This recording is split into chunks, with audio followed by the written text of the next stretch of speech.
বৃহস্পতিবার সুপ্রিম কোর্টে আরজিকর কাণ্ডের শুনানি ছিল, কিন্তু সেই শুনানি স্থগিত হয়ে গেছে। বুধবার ব্যারাকপুর চিড়িয়া মোড়ে রাতজাগা কর্মসূচিতে যোগ দিয়ে প্রাক্তন সাংসদ অর্জুন সিং এ প্রসঙ্গে বলেন, শুনানির একটা তারিখ পিছিয়ে গেলে ভেঙে পড়ার কোনো কারণ নেই। তিলোত্তমা বিচার পাবেই, কিন্তু সেই বিচার পেতে কোনো কারণে দেরি হলে আগামী দিনে বাংলায় আগুন জ্বলবে। প্রাক্তন সাংসদ ছাড়াও এদিনের রাতজাগা কর্মসূচিতে হাজির ছিলেন বিজেপির ব্যারাকপুর জেলার সভাপতি মনোজ ব্যানার্জি, আইনজীবী তথা বিজেপি নেতা কৌস্তব বাগচি সহ অন্যান্যরা।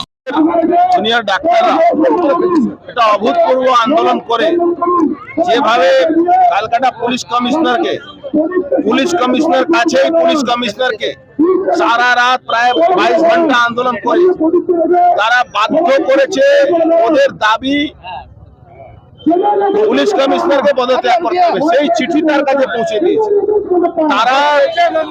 তারা আহ্বান করেছিল 9টা থেকে 10টা প্রত্যেকটা বাংলার মানুষ জাস্টিসের পক্ষে ক্যান্ডেল দিয়ে লাইট দিয়ে সব আলো নিভিয়ে প্রতিবাদ করতে আর রাত দখল করতে। আমরা এখানে ভারত দেশের ঝান্ডা নিয়ে পতাকা নিয়ে নন পলিটিক্যালি আমরা এখানে উপস্থিত হয়েছি।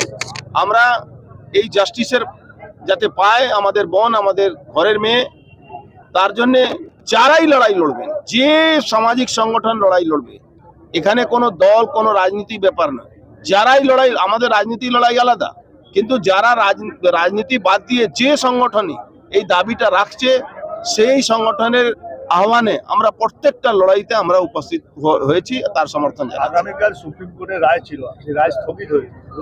দেখুন কি কারণে বেঞ্চ বসছে না সেটা এখনো ক্লিয়ার নেই, কিন্তু একদিন ডিফার হলেই কোনো এরকম ব্যাপার নেই কি আমরা জাস্টিস পাবো না, আমরা জাস্টিস পাবো।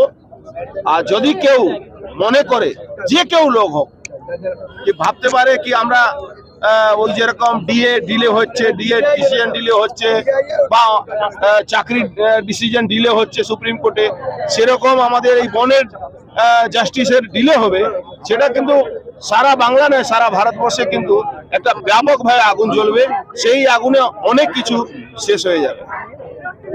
Disclaimer. This channel may not promote any violent, harmful or legal activities. All content provided by this channel is meant for an educational purpose only.